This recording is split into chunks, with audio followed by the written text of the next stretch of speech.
Ini nga sugilanon ginhalinan sa matuod nga kabuhi, isa ini ka eksperyensya ni Tomas. Sang tuig 1985 sa Kabangalan, Negros Occidental. Nag-abot si Tomas sa isa ka baryo nga indi pareho sang iban. Ang hangin diri may baho sang uga nga humay kag daw may halo sang nasunog nga buhok. Sa punta sang alagyan may nagaguwa nga isa ka anino. Hindi ini basta tawo. Sa kada tikang ni Tomas, nabatyagan sang duta ang kabugat sang iya kinaalam. Hindi ini ordinaryong anting-anting, kundi mga pulo nga ginabatyag, hindi ginahambal. Pag-abot niya sa baryo, wala gising tao bisan aga pa. Wala sing ido nga nagagwa kay ang mga ido diri kabalo magpanago.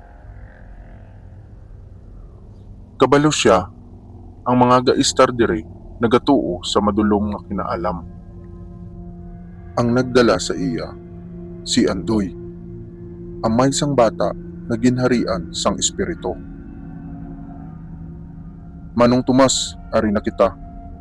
Sa aga, linong dire, pero sa gabi daw may selebrasyon perme. Wala nagsabat si Tomas, pero kabalo siya, hindi siya magdugay dire. Pag-abot nila sa balay, dako ini pero daw patay ang palibot. Wala sing buhi nga kahoy, uga ang duta, kag bitak-bitak. Pagsulod ni Tomas, wala siya nagduwa-duwa. Wala siya nagamit sang krus o kun ahos, kundi isa ka puti nga bato. Sa sulod sang kwarto, ara ang bata, ginahaplos sang iya iloy. Payat, kag ang mata daw ginalamon sang kadulom. Pagkita niya kay Tomas, nagyuhom ini na sobra kalapad. Kag sobra kadamo ang ngipon. Sino ka? Antingero ka no? Kalma nga sabat ni Tomas. Ako si Tomas, manugbulong. Hindi ako diri para pagpatay. Pero kung piliton mo ko, utdon ko ang imo ginakapyutan. Nagkadlaw ang espiritu. Ang puti nga bato, nagsugod init, kag nagpula. Siling ni Tomas, hindi ini ordinaryo nga pagsapi. Panukot ini, kag ang utang ara sa amay. Nagkurog si Andoy sa likod. Naghibi siya. Ginako niya ang iya sala. Nagkasugtanan siya sa isa ka madulom nga nilalang. Para sa ani. Baylo ang iya nga bata.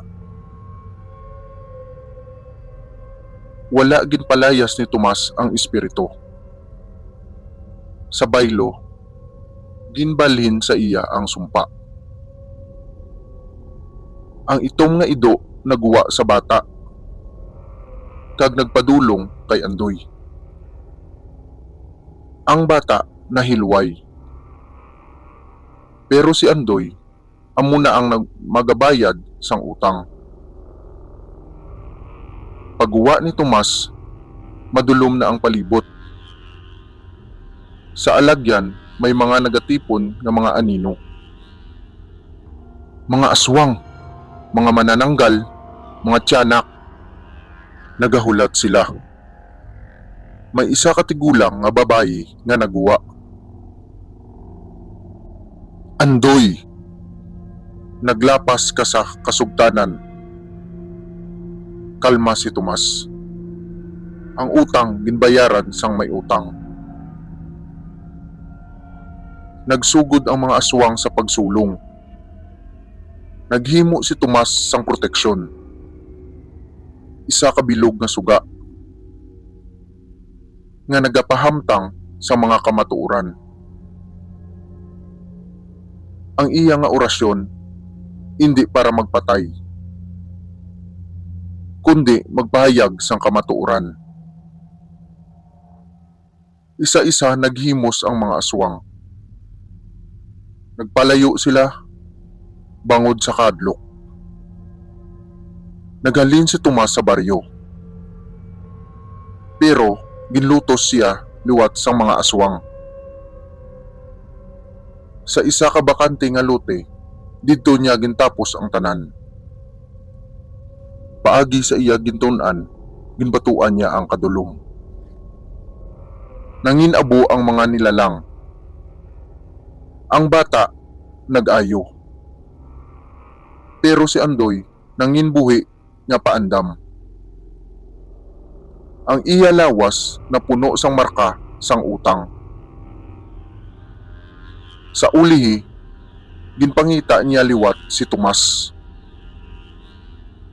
Sa sulod sang 5 ka tuig, ginbag-o niya ang iya kabuhi. Kag sa ulihi, ginhatagan siya sang kahilwayan. Amo ini ang sugilanon ni Tomas. Isa ka paandam nga kada desisyon may kabaylo.